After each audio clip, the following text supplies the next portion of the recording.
Bonsoir. Bonsoir à toutes et à tous. Je vais essayer de ne pas être bavard, parce que c'est pas moi qui vais parler ce soir, mais juste dire une chose, deux petits mots. D'abord, je suis très honoré et je trouve un grand plaisir d'ouvrir cette dernière session des concours éloquence qui se déroule pour la première fois au lycée Marcel Gimond. Il a certainement dû exister sous d'autres formes, mais cette fois-ci, l'initiative vient de l'équipe éducative. Un assistant d'éducation, Timothée Lévé-Valency, Madame Choukoma, la CPE, qui se cache quelque part. Et évidemment, avec tout l'engouement des élèves, des professeurs et de tout le reste des personnels. Donc, immense plaisir, immense honneur de vous accueillir ce soir au lycée Marcel Gimond, pas pour les inscriptions, pas pour parler d'autre chose, mais parler de communiquer, argumenter, convaincre. Voilà les objectifs qu'on s'assigne dans un concours comme celui-là. Et évidemment, on remercie tous les professeurs, tous les personnels qui se sont engagés, et avec évidemment signaler la présence de Madame Cissé Godard, conseillère des DAZEN, référente culture, qui préside le jury à ma place. Je lui ai cédé ma place, je vais rester dans la partie animation. Donc, merci à tous les personnels qui se sont engagés.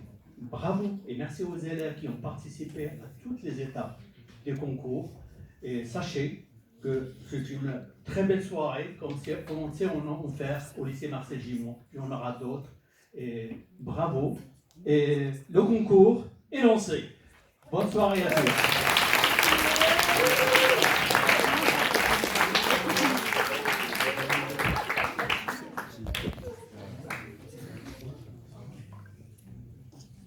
Mesdames et messieurs du jury, mesdames et messieurs spectateurs, spectatrices, je dois bien vous avouer qu'il n'est pas une chose aisée de venir se présenter face à une telle assemblée. Vous parlez d'éloquence sans faire de négligence et en gardant une certaine pertinence. Alors, orphelin de vraies notions, je vais donc utiliser de grands noms qui, je l'espère, en vous résonneront. Utilisés avec amour, l'éloquence devient humour. De Vos saurait faire rire un sourd. Cependant, loin du comique léger, la politique s'en est emparée afin de persuader. Dans ce nouveau monde où les disparités sont profondes, où les lois nous morfondent, je respire tout de même un peu d'air. L'on ne pendra plus mon père. Merci, monsieur Badinter. Cependant, l'éloquence n'est réservée à personne, et surtout pas à la testostérone. Mesdames, prenez exemple sur Simone. L'éloquence peut aussi faire peur, mais pas lorsqu'on est un grand rêveur. Martin Luther l'avait compris bien avant l'heure. Lorsque les mots créent un orage, en éloquence il n'y a pas d'âge. Greta sera toujours une enfant sage. Pour finir, si vous recherchez un auteur dont l'éloquence était un cri du cœur, je vous conseillerais alors Schopenhauer. L'art de toujours avoir raison m'a permis de belles persuasions, y compris dans ma propre maison. Mais je pense vous avoir assez parlé de fantômes du passé. C'est à présent à leur tour de jouer. Ce soir, les mots sont des évidences et les idées des élégances. Mesdames et messieurs, bienvenue à la finale du concours d'éloquence.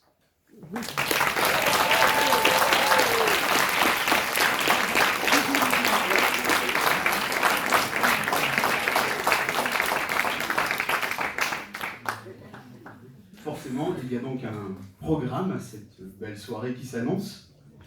Et nous commencerons donc par la première épreuve des finalistes, qui est un sujet préparé depuis maintenant 3 semaines. Elles auront 3 minutes de passage, pour ou contre. Passage qu'elles ont tiré il y a quelques instants au hasard, comme tout a été fait au hasard depuis le début, tous les tirages au sort ont été faits au hasard. Enfin, tous les ordres de passage, excusez-moi, ont été faits au hasard. On continue donc lors de cette finale. Ensuite, nous aurons la première prestation du prix du public, où vous, cher public, serez le jury, avec les petits papiers que vous avez trouvés sur vos chaises en arrivant. Vous pourrez ainsi voter pour la prestation qui vous a le plus convaincu. S'en suivra un léger intermède afin de pouvoir laisser à tout le monde un moment de pause et de répit, avant d'enchaîner sur la deuxième épreuve de cette finale, l'improvisation.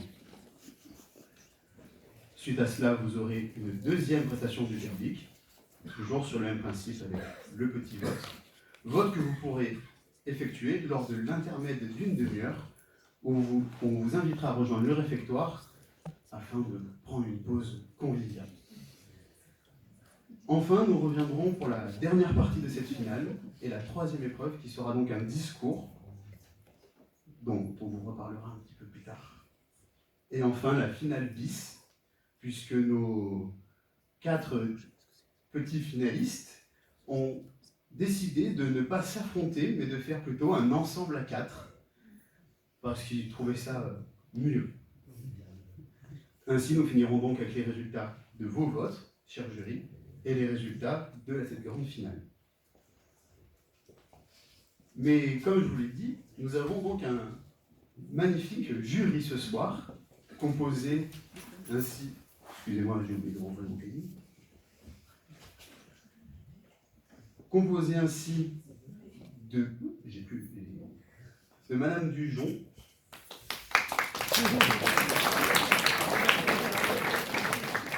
Madame Alsace, Monsieur Pabion, Monsieur Davidoff, Madame Marty, Madame Ferrer, évidemment Monsieur Capot, Monsieur Chandon, Madame Hérault, et enfin en présidente du jury, Madame Baudard.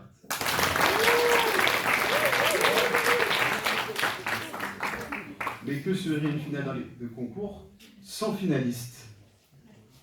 Ainsi, j'aimerais que viennent me rejoindre sur scène Mesdames Milia et Marthe, nos 2 grandes finalistes de concours.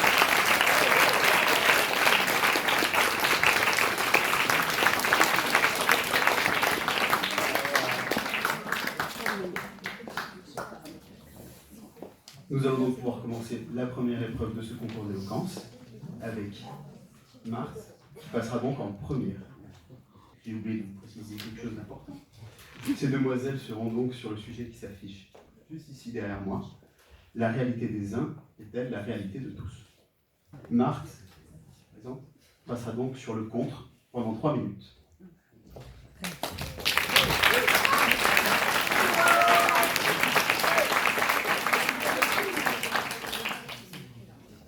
Voilà, nous y sommes. La finale. Si pour certains, nous nous approchons de la conclusion de ce périple, pour d'autres, nous nous éloignons de son effloraison. A-t-on tort ou raison? Les visions s'entrechoquent et se mêlent. Pourquoi ne retenir qu'une seule d'entre elles? Peut-être votre oreille a-t-elle été écorchée par le vocable de vision. Penchez-vous mieux sur la question. La réalité des uns est-elle celle de tous? C'est bien d'appartenance dont il est question. Il y aurait donc une réalité propre à chaque individu, qui serait ajustée à sa vue. C'est bien là une vision, une perception, une opinion. Fort bien. Mais je perçois dans vos regards réservés comme un quelque chose qui vous retient. Vous n'êtes pas tout à fait convaincu par ce que je viens d'affirmer. Laissez-moi donc vous raconter une histoire. Celle d'un homme au destin renversé par une miche de pain volée. Oui, c'est de Jean Valjean dont je vais vous parler. Jean Valjean qui, à 5 ans de galère, fut condamné pour avoir volé du pain. Certes, il a volé, c'est une réalité. Mais qu'est-ce qu'une miche de pain pour le juge qui l'a condamné? Et qu'est-ce qu'une miche de pain pour une famille affamée? Il a volé pour nourrir sa sœur et ses 7 enfants. Ce sera toujours de l'eau, de la farine et du levain. Pourquoi? 2 sous peut-être? 2 sous. 2 sous que Jean Valjean n'avait même pas malgré son dur labeur. Montrez une miche de pain à un enfant affamé. Et voyez ses yeux briller. Là où dans le nôtre, vous ne verrez qu'une simple banalité. On ne peut pas dire qu'on partage la même perception. Il n'y a pas là une égalité, nous n'avons pas la même réalité. Tout cela est bien beau, mais peut vous paraître lointain. Prenez donc un verre d'eau rempli jusqu'à son milieu. Un optimiste dira qu'il est à moitié plein, un pessimiste à moitié vide. Plus simple encore, imaginez, je ne sais pas, au hasard, quelqu'un qui vous récite un discours sur la réalité. Devant lui, il y a tout d'abord un jury, devant lui peut-être sa famille, ses amis, de simples curieux, ou les autres concurrents, les autres participants. Le jury l'écoute consciencieusement. Le barème sous ses yeux, il coche scrupuleusement les critères, tant l'oreille à la moindre rime qu'il repère. Devant plus loin, sa famille et ses amis, loin d'avoir cette rigueur, ils écoutent leur cœur, qui s'emballent et les voient déjà vainqueurs. Juste à côté du jury, l'unique concurrent écoute d'une oreille distraite par la nervosité le discours auquel il devra répondre, tout en répétant mentalement celui qu'à son tour il devra déclamer. Ainsi donc, quand bien même nous sommes dans la même pièce, respirant le même air avec les mêmes personnes, écoutant les mêmes discours littéraires, peut-on dire que nous avons la même perception des choses? Ce sont les mêmes choses que j'égrène au fil des phrases qui s'enchaînent, mais ces mots résonnent et chantonnent des airs différents au diapason de votre sensibilité. C'est elle qu'il faut accuser. C'est votre perception qu'il faut accuser. Perception qui divise, je n'ai pas honte de l'affirmer. Perception qui fait que nous n'avons pas tous la même réalité.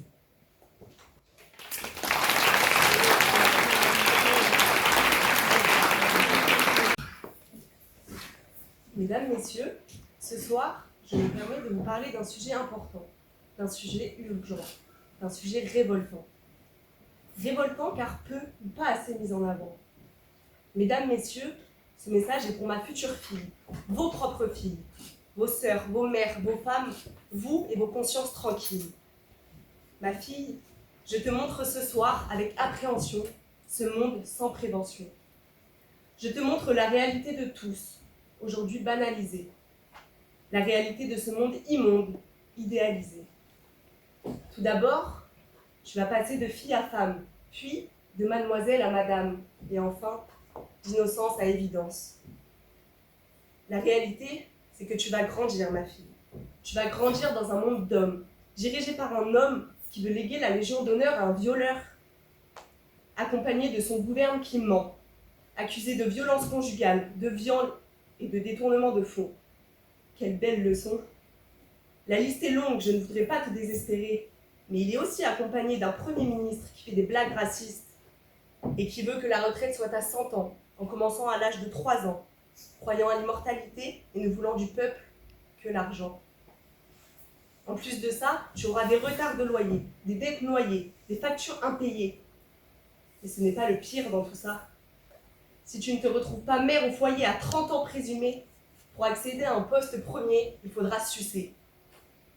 C'est malheureusement elle, la réalité partagée, et surtout celle qui est banalisée, généralisée et acceptée. Tu devras te maquiller, être gainé et poids-plume pesé, car la société t'a confronté à sa conformité. Pour t'accepter, te détruire la santé est une simple étape à passer.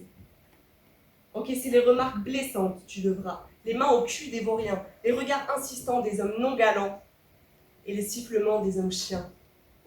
Ma fille, donne ton numéro, sinon on te retrouvera KO. Le prince charmant n'existe que dans les livres, bizarrement. Et ce même prince charmant, qui te séduit avec sa comédie, est un charmant charlatan, qui pour t'avoir dans son lit, utilise l'hypocrisie. On te prendra pour celle que tu n'es pas, croyant que ton sourire pour séduire n'est qu'une simple excuse pour lui prendre son argent lors du divorce à la préfecture. Te battre pour la garde de tes enfants et ne jamais baisser ta garde, il faudra. Un viol, tu vivras peut-être, je ne l'espère tellement pas, mais en un an seulement, 250 000 femmes en sont victimes. Un viol toutes les 7 minutes et vous ne pensez pas qu'on est légitime? Tu verras, le viol va te déchirer en deux, mais il ne t'achèvera pas. L'habit ne fait pas le viol, tu te rappelleras, ne l'oublie pas. Ma fille, dans ce monde, il faut être forte. C'est partout la même réalité, pour tous, même les gens de la télé. Ma fille, tu es née fille, tu es née forte. La réalité des uns et la réalité des autres. Mesdames, messieurs, être femme tue. C'est elle, la réalité partagée, qu'il faudrait partager dans ce monde foutu.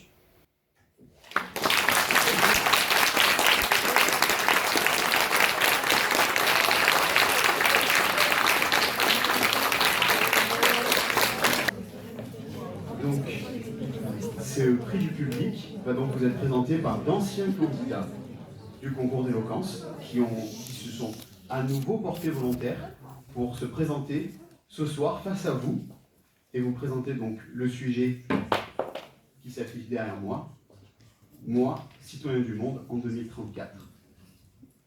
Nous allons donc avoir les prestations pour commencer d'Alexis.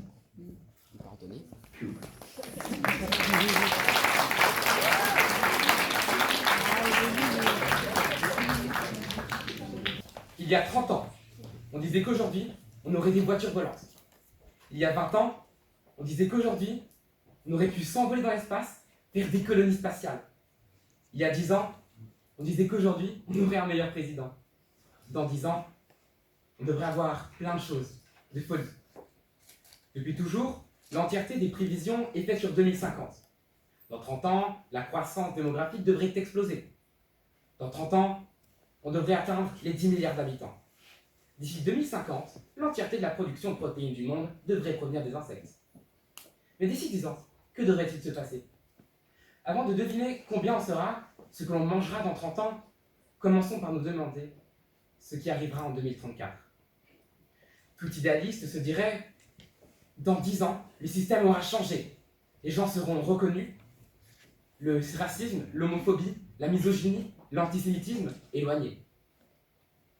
L'égalité, l'équité entre les gens, la tolérance, l'acceptation seront une valeur, pèseront un poids, ou du moins un peu plus. D'autres diront que d'ici 10 ans, la production ne sera plus intensive, que les abattoirs ne seront plus remplis à craquer, que la chasse ne sera plus braconnière. Un système de consommation sain pour nous ou la nature. Dans 10 ans, rien n'aura changé, du moins pas dans ce sens. Dans 10 ans, le patriarcat et le capitalisme seront paroles d'évangile. La misère sera un quotidien. Tout sera pire. Tous les posters d'actuelles campagnes écologiques, ces visions d'horreur et d'océans de déchets seront la vue de la fenêtre. Les nuages de pollution et les rivières noires seront partout. À moins que nous ne réagissions. À moins que nous ne nous réveillions. À moins que nous ne changions. Que nous ne changions vraiment. Que nous agissions, au lieu de simplement surdoser les enfants à coups de sursensibilisation écologique et de pancartes anti-harcèlement, histoire de bien les faire culpabiliser et les stresser pour entrer sainement dans la vie adulte. Il est effectivement assez simple de voir le chemin qu'emprunte le monde lorsqu'on ouvre les yeux. Le nombre croissant de gens qui disent « je ne veux pas d'enfants » pour ne pas qu'ils grandissent là-dedans.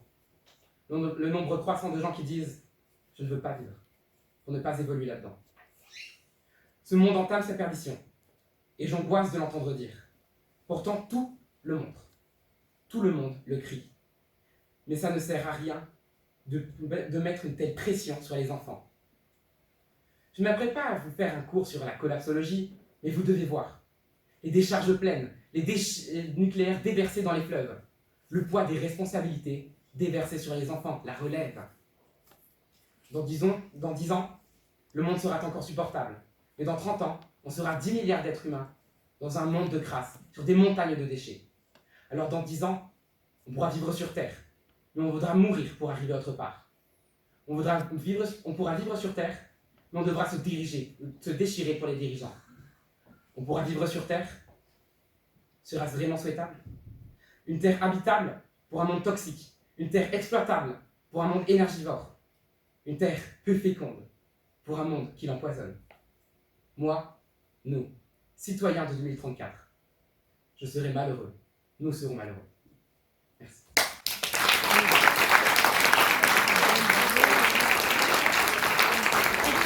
Pour cette deuxième prestation du public, je vais donc demander à Léonore de me rejoindre.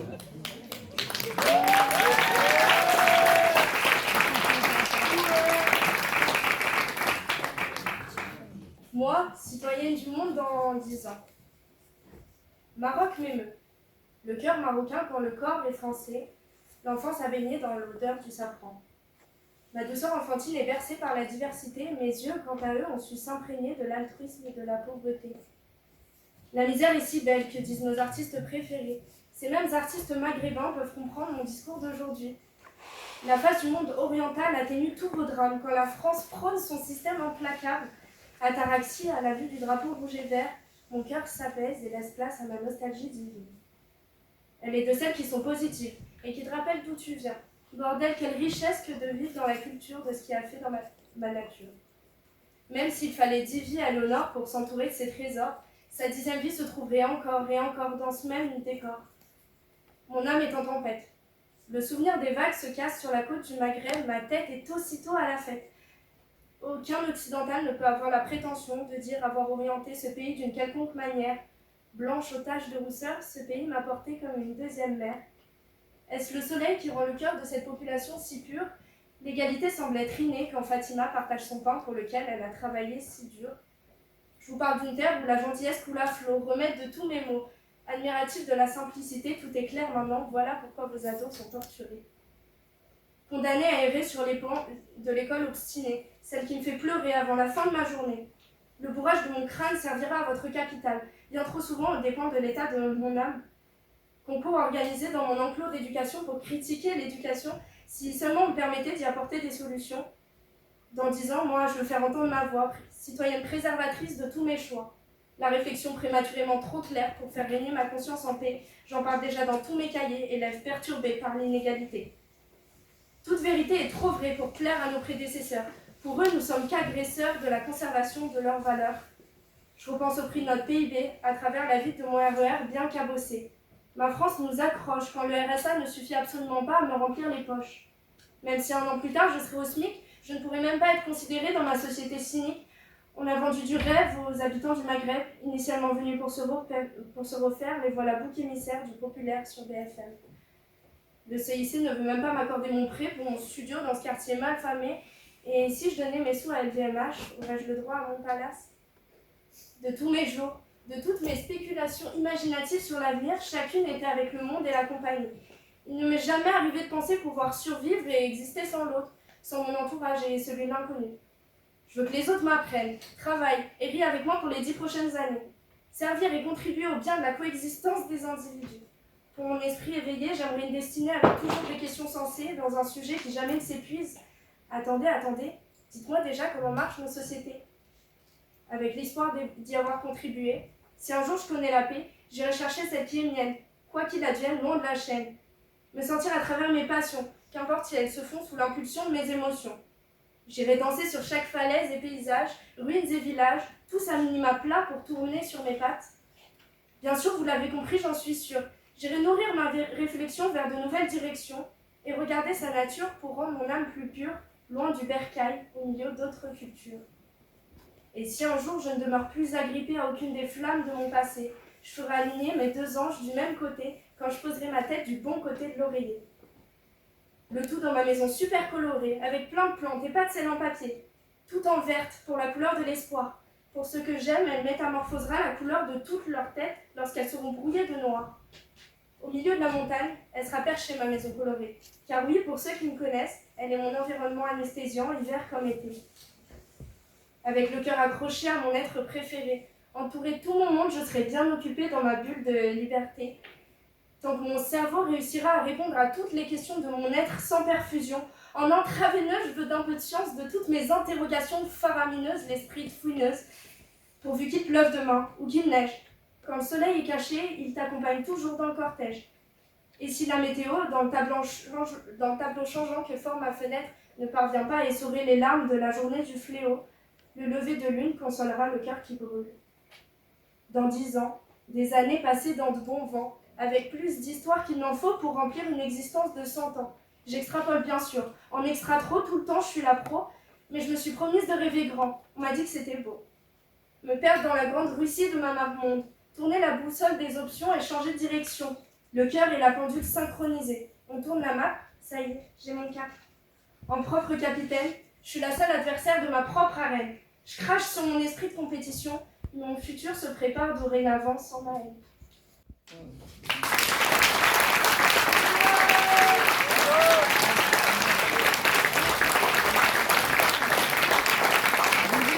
Nous allons faire quelques remerciements. En premier lieu, j'aimerais remercier Madame Baudard de sa présence ici ce soir.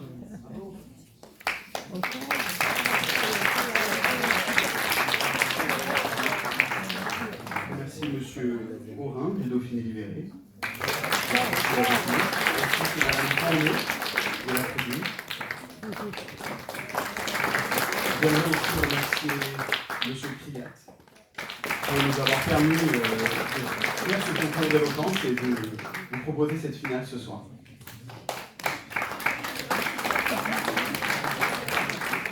J'aimerais aussi remercier tous les membres du jury, que ce soit ceux présents ce soir et tous les membres du jury, des différents jurys, lors des phases de poule, les quarts de finale, les demi-finales, parce qu'eux aussi ont donné de leur temps.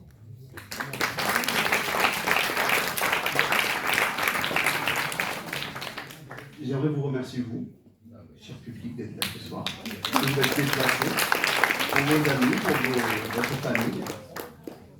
Et j'aimerais remercier tous les élèves qui ont participé à ce concours d'éloquence.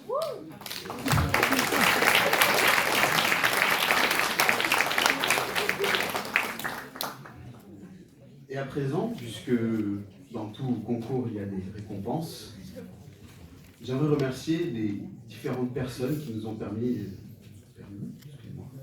de pouvoir donner des lots à nos élèves ce soir. Donc pour commencer, le lycée Marcel Gimond. La maison des lycéens du lycée Marcel Gimond. Le supermarché Leclerc.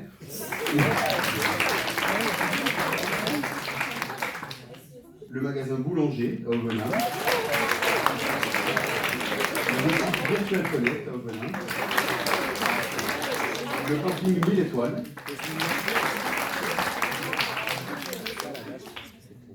Le magasin, le site de chaussettes,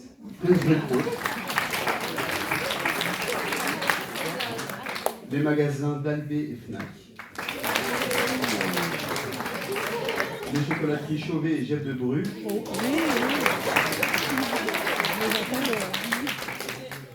les marronniers Sabaton et Imbert, la boulangerie Marie Blachère, le restaurant Bagelstein, le café L'Or Noir, les boutiques de soins Yves Rocher, Oya et Melita, les boutiques de sport Décathlon, Sport 2000 et Intersport, les deux loueurs de canoë Rivière et Nature et l'Arche de Noé, la Veine d'Orignac, et enfin la Grotte Chauvet.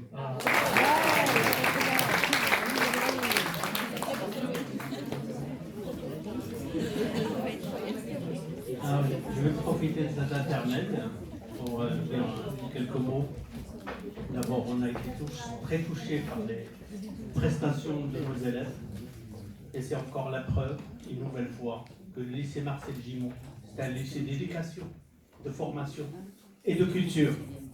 Voilà, c'était juste pour dire ça. La preuve est donnée ce soir qu'au-delà de l'éducation, au-delà de la formation, on est un lieu de culture ouvert, et bien évidemment avec tous les professeurs qui sont impliqués dans ce domaine, et y compris le personnel éducatif, c'est-à-dire le personnel de vie scolaire.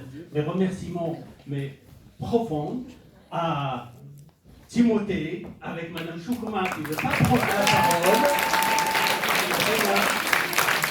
Vraiment. Ils m'ont convaincu, malgré les délais, qu'on pouvait y arriver, eh bien on est poussé par nos personnels. Bravo à eux et merci encore.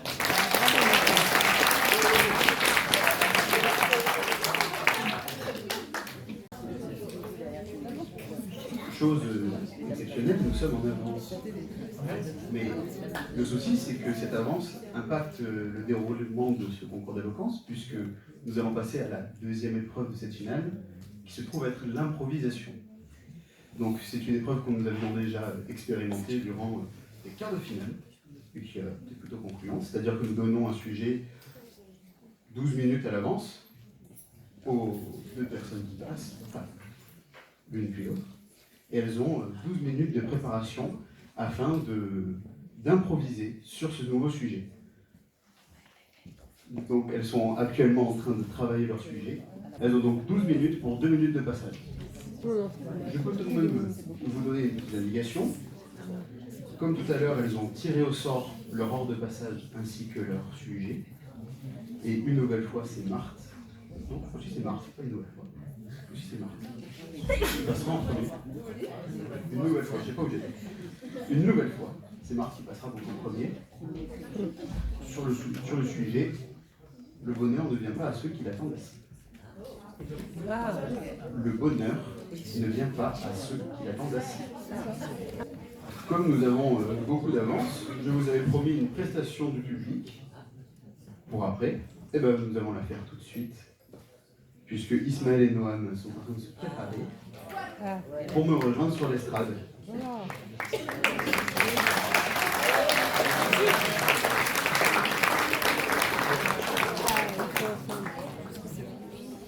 Bonjour à toutes et à tous, bonsoir maintenant. Je m'appelle Ismaël 8. Moi, c'est Noam Muketa. Donc, on a participé au concours d'éloquence en duo et on participe au pré-concours toujours en duo, parce qu'on aime ça. Et nous allons faire le thème, donc, nous, plutôt, citoyens du monde en 2034. Alors, nous, citoyens du monde en 2034. Nous faisons tous partie d'une même nation. Nous avons tous cessé de nous haïr et de nous battre pour regarder enfin dans la même direction.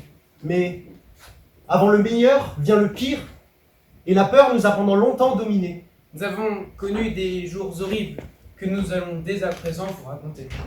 Si vous pensez que le climat sera le problème principal pendant l'avenir, Vous vous trompez un peu, car de terribles conflits vont bouleverser ce qui va venir. en effet, le réchauffement climatique n'a pas empêché une nouvelle guerre froide. Un hiver s'est éternisé pendant 5 longues années, et il a changé la face du monde à tout jamais. 5 ans, remplis de regards glaçants Nonobstant la neige absente, et des printemps angoissants. précurseur d'été étouffant.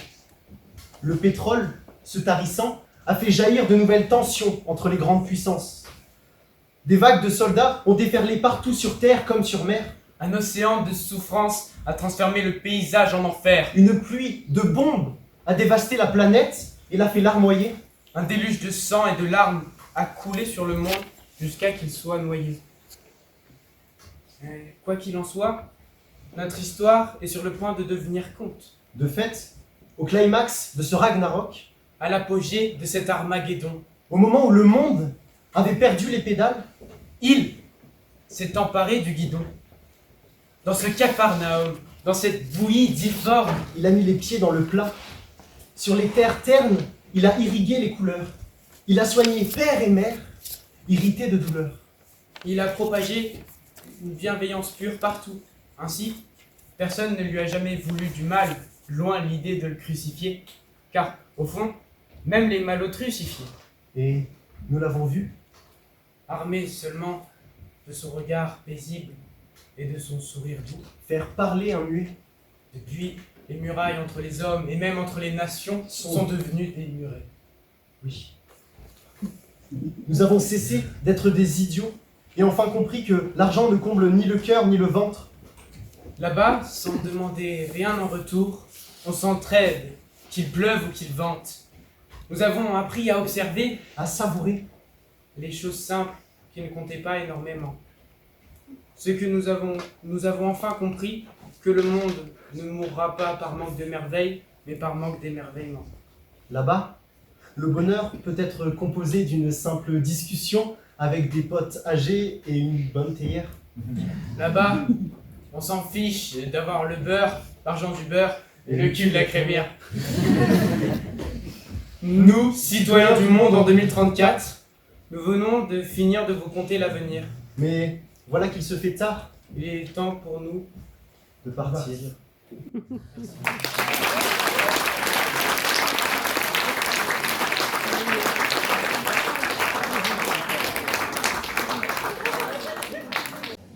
Nous allons donc pouvoir reprendre le cours normal de ce concours d'éloquence. avec la deuxième épreuve de notre finale, avec Marthe, qui va donc venir vous présenter en improvisation, pendant 2 minutes, le sujet « Le bonheur ne vient pas à ceux qui l'attendent assis ».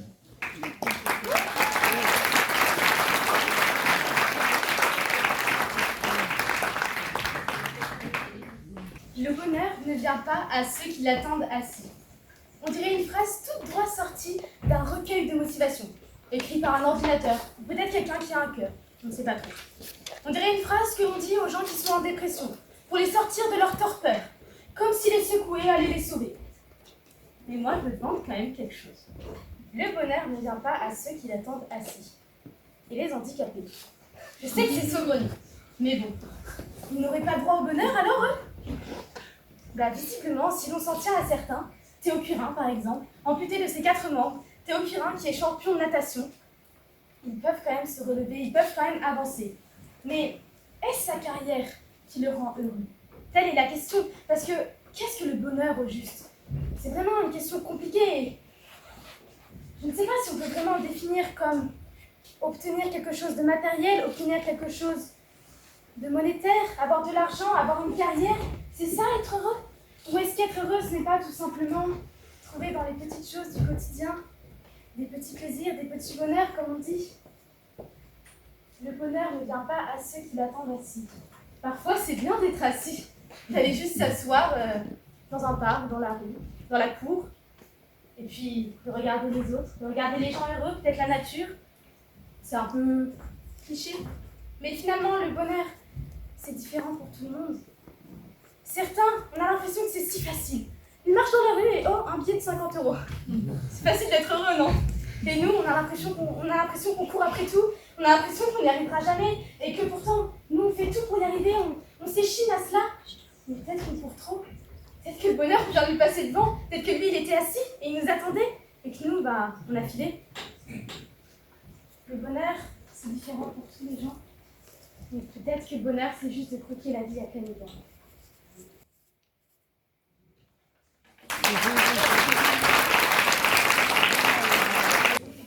Nous allons pouvoir accueillir Milia, qui va donc venir nous parler de son sujet. Fallait-il croquer la pomme?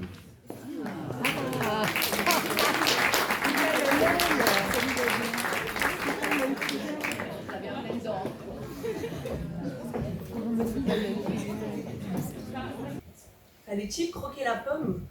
Était-ce une bonne chose ou une maladresse? Peut-être une maladresse remplie de tendresse. Un vilain leur avait dit « Croque la pomme, ce n'est pas interdit. Avec ce fruit, la puissance en toi sera remplie. » Ce vilain, un serpent plutôt nonchalant, qui a déclenché le début de ce monde brûlant. Sans cette pomme, je serais nu, toi, eux et même Dieu. Alors fallait-il la croquer, cette fameuse pomme? Un fruit si beau, rouge, vert et parfois jaune. Rempli de jus et d'acidité, oui, il fallait la croquer. Sans ça, la planète ne serait pas née. Mais cette maladresse nous aura donné droit au stress, à l'accouchement douloureux, aux règles douloureuses et à l'inégalité homme-femme qu'on ne peut pas négliger. Et oui, tout cela, rien qu'aux femmes, évidemment. Nous sommes les mal-aimés, là que pour procréer. Et à l'heure actuelle, dans cette génération, dans ce siècle, juste pour coucher. Le problème n'est pas le croc, mais l'inanité qu'il a créé. Le problème n'est pas le croc, mais le fruit interdit. Alors fallait-il croquer cette pomme avec son aspect si tendre? Fallait-il se rebeller et la croquer? Fallait-il l'écouter? Oui, il fallait la croquer, car la femme, malgré ses méfaits, est devenue forte et a croqué. Considérée comme des objets, c'est cette pomme qui l'aura créée, mais est devenue le plus beau des progrès.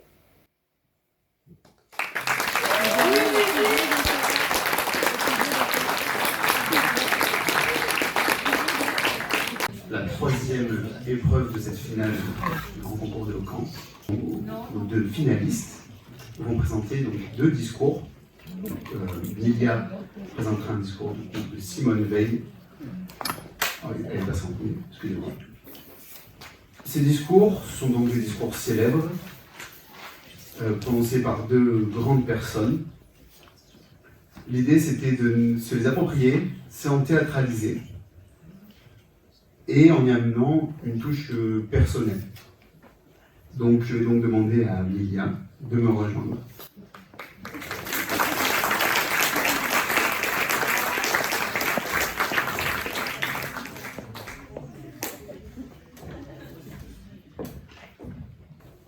Je voudrais tout d'abord vous faire partager une conviction de femme. Je m'excuse de le faire devant cette assemblée presque exclusivement composée d'hommes. Aucune femme ne recourt de gaieté de cœur à l'avortement. Il suffit d'écouter les femmes. C'est toujours un drame, et cela restera toujours un drame. Pour quelques-uns, les choses sont simples. Il existe une loi répressive, il n'y a qu'à l'appliquer. D'autres se demandent pourquoi le Parlement devrait trancher maintenant ces problèmes. Nul n'ignore que depuis l'origine, et particulièrement depuis le début du siècle, la loi a toujours été rigoureuse, mais qu'elle n'a été que peu appliquée. Pourquoi donc ne pas continuer à fermer les yeux? Parce que la situation actuelle est mauvaise, je dirais même qu'elle est déplorable et dramatique. Elle est mauvaise parce que la loi est ouvertement bafouée, pire même, ridiculisée. Lorsque l'écart entre les infractions commises et celles qui sont poursuivies est tel qu'il n'y a plus à proprement parler de répression, alors c'est le respect des citoyens pour la loi et donc l'autorité de l'État qui sont mises en cause. Lorsque les médecins, dans leur cabinet, enfreignent la loi et le font connaître publiquement, lorsque les parquets, avant de poursuivre, sont invités à en référer dans chaque cas au ministère de la Justice, lorsque des services sociaux, d'organismes publics fournissent à des femmes en détresse les renseignements susceptibles de faciliter une interruption de grossesse, lorsque, aux mêmes fins, sont organisés ouvertement et même par charter des voyages à l'étranger, alors je dis que nous sommes dans une situation de désordre et d'anarchie qui ne peut plus continuer. Mais, me direz-vous, pourquoi donc avoir laissé la situation se dégrader ainsi? Et pourquoi la tolérer? Pourquoi ne pas faire respecter la loi? Parce que si des médecins, si des personnels sociaux, si même un certain nombre de citoyens participent à ces actions illégales, c'est bien qu'ils s'y sentent contraints. En opposition parfois avec leurs convictions personnelles, ils se trouvent confrontés à des situations de fait qu'ils ne peuvent méconnaître. Parce qu'en face d'une femme décidée à interrompre sa grossesse, ils savent qu'en refusant leurs conseils et leur soutien, ils la rejettent dans la solitude et l'angoisse d'un acte perpétré dans les pires conditions, qui risquent de la laisser mutiler à jamais. Ils savent que la même femme, si elle a de l'argent, si elle sait s'informer, se rendra dans un pays voisin, ou même en France, dans certaines cliniques, et pourra, sans encourir aucun risque ni aucune pénalité, mettre fin à sa grossesse. Et ces femmes, ce ne sont pas nécessairement les plus immorales ou les plus inconscientes. Elles sont 300 000 chaque année. Ce sont celles que nous côtoyons chaque jour et dont nous ignorons la plupart du temps la détresse et les drames. Mesdames, messieurs, c'est à ce désordre qu'il faut mettre fin, c'est cette injustice qu'il convient de faire cesser. Parce que l'entrée de l'IVG dans la Constitution ne s'est fait que cette année, et qu'en attendant, les femmes se sont fait prendre pour des dépravés. Mesdames, merci de vous être battues pour cette si belle liberté.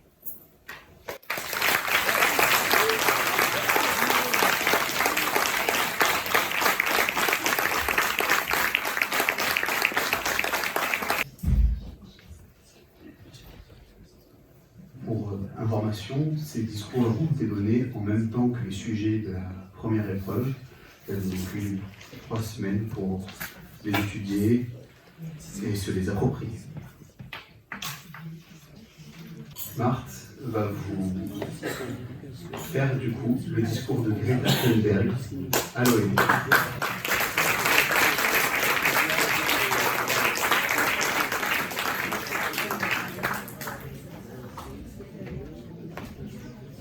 Tout ceci ne va pas. Je ne devrais pas être ici. Je devrais être à l'école, de l'autre côté de l'océan. S'écrit Greta Thunberg le 23 septembre 2019 face aux dirigeants mondiaux. Ce soir, je reprends ces mots. Tout ceci ne va pas. Je les reprends grâce à ce micro qu'on me tend. Mais si Greta s'en prenait à ses influents auditeurs, moi, ce n'est pas à vous que je m'en prends. Je m'en prends à eux. Eux qui sont encore assis dans leur fauteuil, attendant patiemment le prochain événement, comptant leur argent. Ce soir, je parle au nom des jeunes. Oui, nous qui sommes dans ce lycée, toute la journée, et qui aimerions pouvoir sauver quelque chose de cette terre, histoire de pouvoir y vivre, au lieu d'y survivre. Tout ceci ne va pas. Ils ont volé nos rêves d'enfants avec leurs paroles vides de sens. Et pourtant, nous sommes parmi les plus chanceux. Des gens souffrent, des gens meurent, des écosystèmes entiers s'effondrent. Nous sommes au début d'une extinction de masse. Et tout ce dont ils parlent, c'est d'argent, du conte de fées d'une croissance économique éternelle. Comment osent-ils ? Depuis plus de 30 ans, la science est parfaitement claire. L'idée répandue qui consiste à diviser par 2 nos émissions en 10 ans ne nous laisse qu'une chance sur 2 de rester sous 1,5 degré d'augmentation et d'éviter des réactions en chaîne, irréversibles et hors du contrôle humain. Une chance sur 2. Cela peut vous paraître acceptable, convenable. Mais ces chiffres n'intègrent pas les points de bascule, ni la plupart des boucles de rétroaction, ni le réchauffement supplémentaire causé par la pollution atmosphérique, ni ou les aspects d'équité et de justice climatique. Et pourtant, ils viennent nous demander à nous les jeunes, de l'espoir. Comment osent-ils ? Ils comptent également sur notre génération pour extraire des centaines de milliards de CO2 de l'air, grâce à des technologies presque inexistantes. Donc un risque de 50% n'est tout simplement pas acceptable pour nous qui devrons en supporter les conséquences.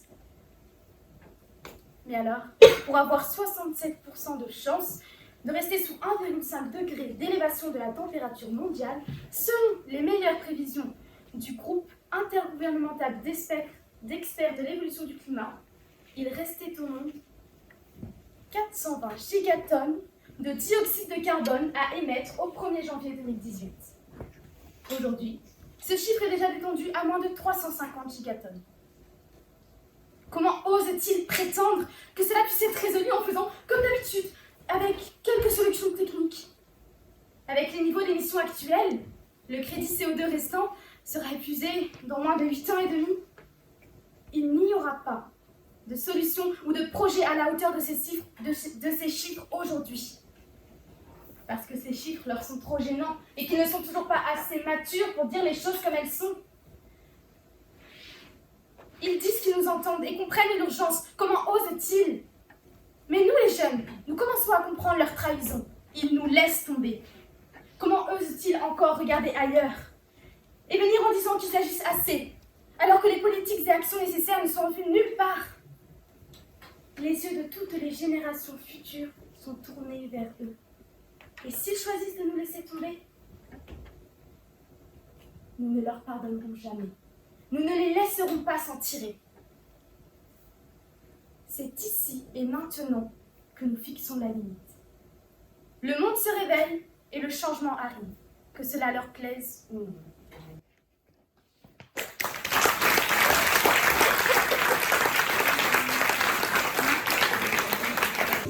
Merci donc à Lilia et Marthe qui ont désormais terminé leurs épreuves.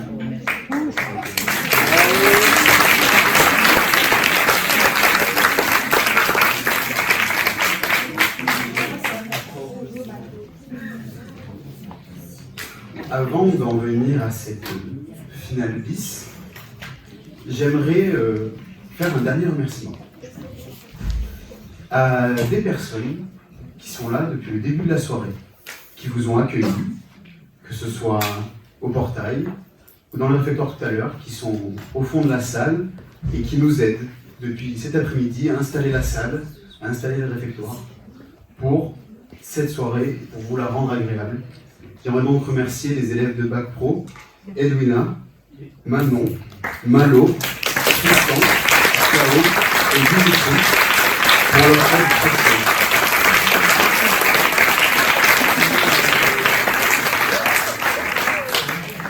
J'aimerais aussi remercier Madame Rhône, qui est là depuis le début et qui vient ramasser discrètement.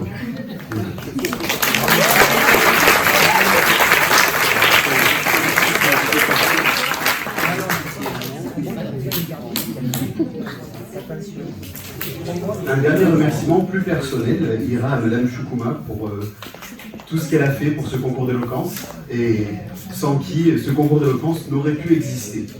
Donc encore une fois, merci à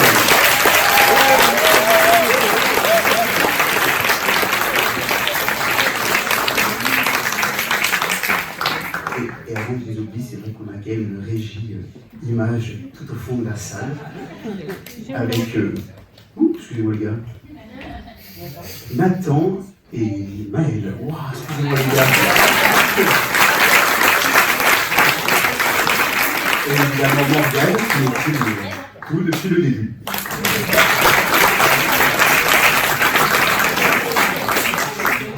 Nous allons donc pouvoir passer à cette finale bis, qui vous sera donc présentée par Paul, Léonore, Ismaël et Noam, que vous avez déjà vus tout à l'heure lors du prix du public.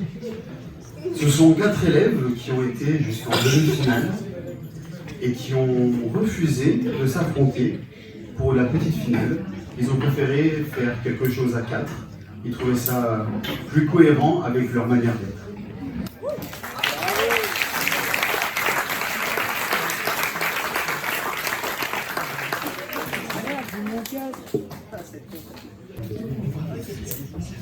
On est tous super copains. Et puis hier, on était aussi super copains. Sauf que hier, on nous a annoncé qu'on devait être adversaires. Et c'était l'enfer. Nous, on ne voulait pas. Alors on s'est dit qu'on allait faire quelque chose à 4 et que c'était notre seule condition de toute façon pour qu'on arrive à une conclusion. Et on s'est regardé dans le blanc de nos 8 yeux. On était en rond exactement comme maintenant. Et on s'est dit, qu'est-ce qu'on va bien pouvoir leur raconter? Au départ, on est tous quelque part. C'est vrai, hein? On est ou on est? Moi, je pense que c'est un peu des deux. Mais en fait, on va parler du début de la vie. Ouais. C'est vrai que finalement, on est tous dans une famille, mais on devient tous quelqu'un en se forgeant à partir de ce que l'on vit. Mais après ça, Bourdieu pourrait te répondre que la reproduction sociale existe, que si tu mets dans une famille, tu ne peux pas vraiment y échapper, sauf cas exceptionnel, et donc ta destinée est déjà tracée quelque part. La reproduction sociale, l'habitus de classe, Bourdieu, Descartes qui nous dit que le libre arbitre n'existe pas. Je trouve que tous ces grands hommes, ces philosophes, ces hommes pensants sont quelque peu déprimants.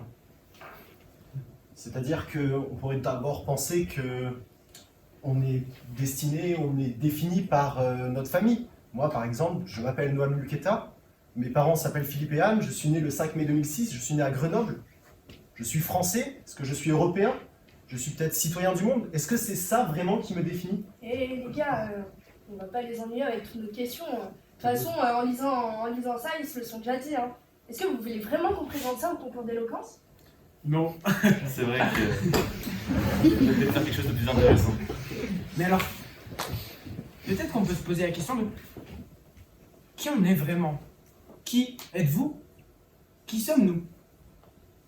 Si on n'est pas le produit de notre famille et qu'on peut-être qu'on peut se déterminer soi-même, mais réellement, qu'est-ce qui nous détermine?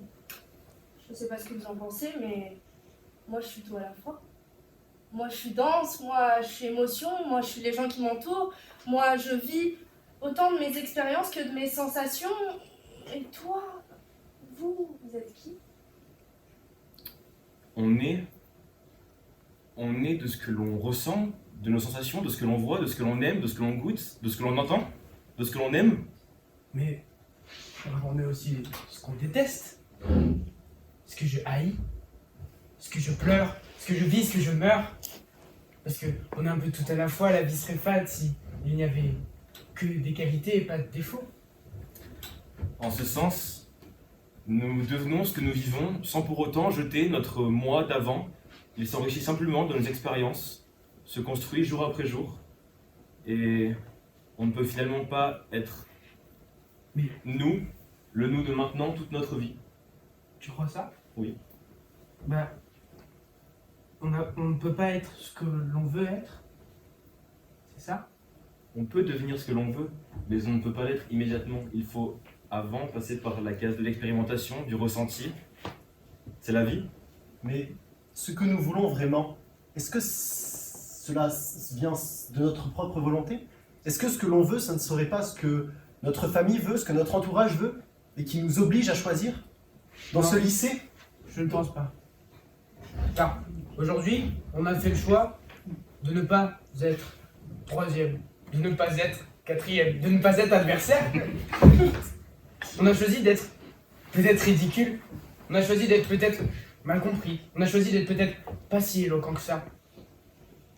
Mais on a choisi d'être heureux Et ensemble. Et ensemble. et ensemble. Et de toute façon, on est un peu tous qu'on est les uns pour les autres. Quand je parle de moi, je parle de vous de toute façon, parce que dans un mois, les gars, c'est fini le lycée. Hein. Et on va connaître une vie qu'on n'a jamais connue auparavant. Et puis nos parents, la famille, on va forcément s'en extirper, même malgré nous. Et puis on ne deviendra pas ce qu'ils sont. Et même si je t'aime, mon papa d'amour, j'ai pas envie d'être ce que tu fais. Mais je crois que je vais pleurer, moi. Quand je vais partir, ça va être terrible. Qu'est-ce que je les aime. Mais je pense que ça va me construire encore un peu plus.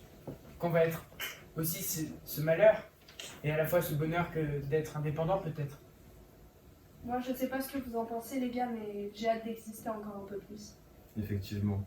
Et je pense que pour conclure, on pourrait dire que on n'a même pas le temps de dire qui on est à la seconde où l'on parle, qu'à la seconde d'après, on est déjà quelqu'un d'autre. Et que c'est cette évolution constante qui fait que la vie est si intéressante et mérite d'être vécue. Merci de nous avoir écoutés.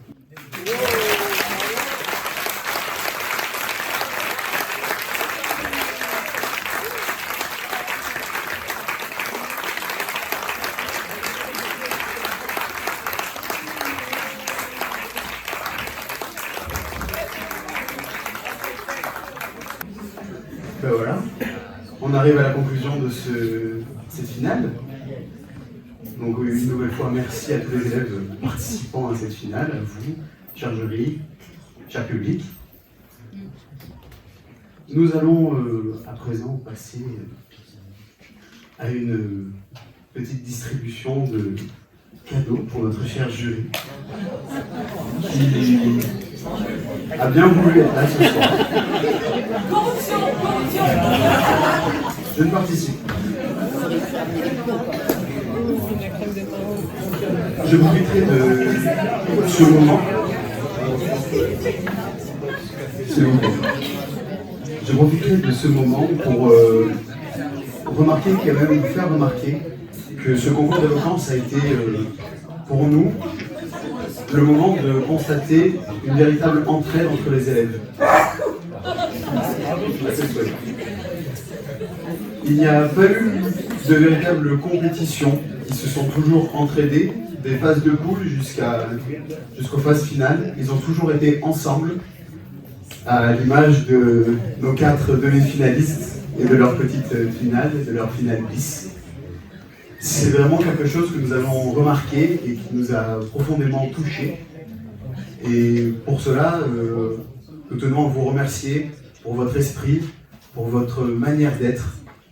Et moi, citoyen du monde 2034, je suis content d'être avec vous.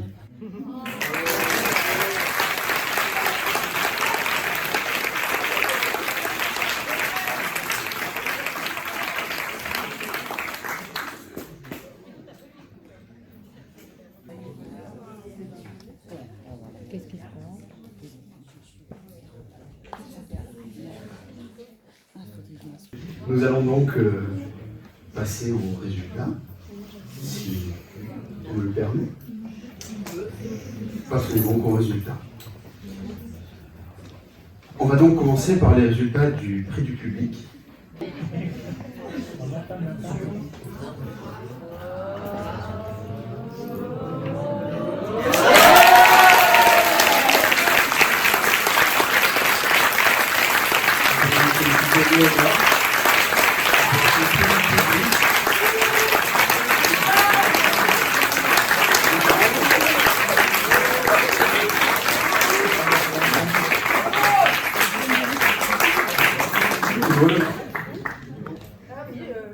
Merci, en vrai, ça m'a fait plaisir de participer à ce concours. Je fais une grosse dédicace bien sûr à Ismaël, Noam et Paul. Et on a a gagné ensemble, c'est pour eux aussi le cadeau. Et ça m'a un peu pris de temps sur mon bac, du coup. Mais c'était quand même cool.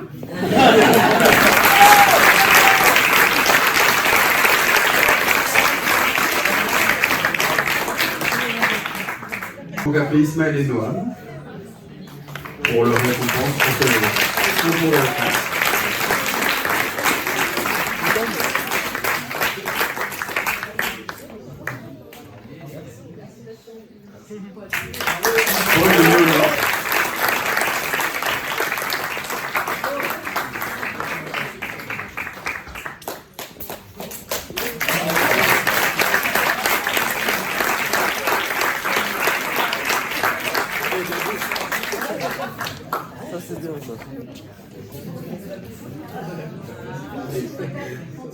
Fantine et Sarah, puisque je les vois.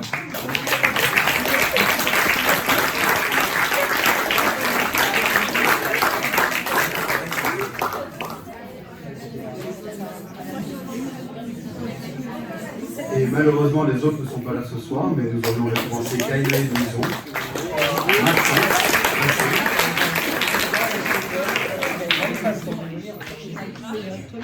et Maë, Yves Delors.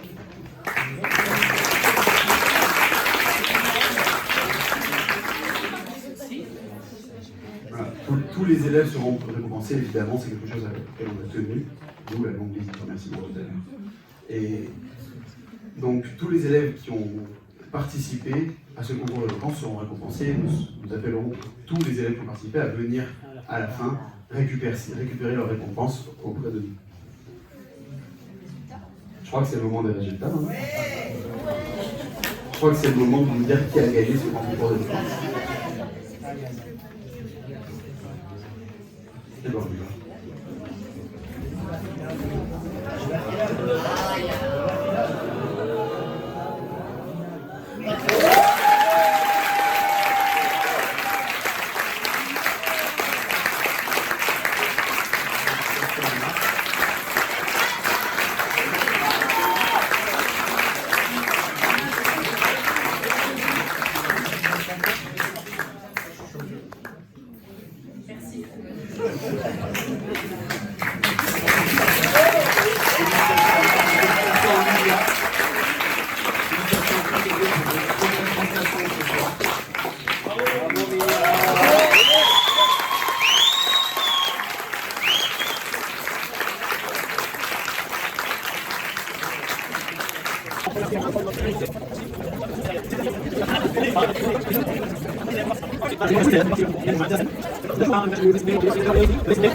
Il y a aussi la Semaine des Arts. Donc ça c'est le projet suivant sur le lycée du 13 au 17 mai.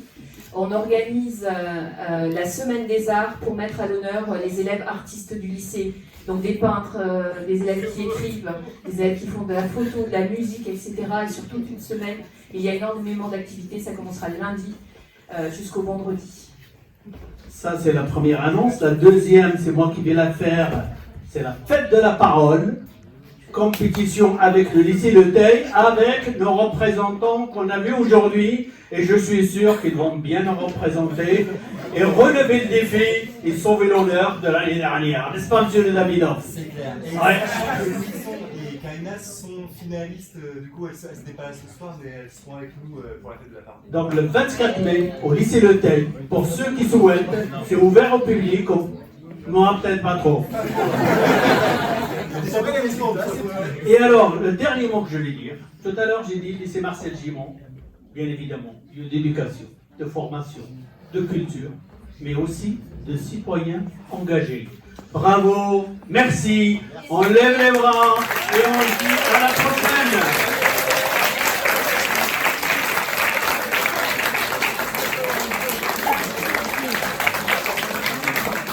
Et bonsoir à tous ceux qui nous ont rejoints ce soir et à bientôt.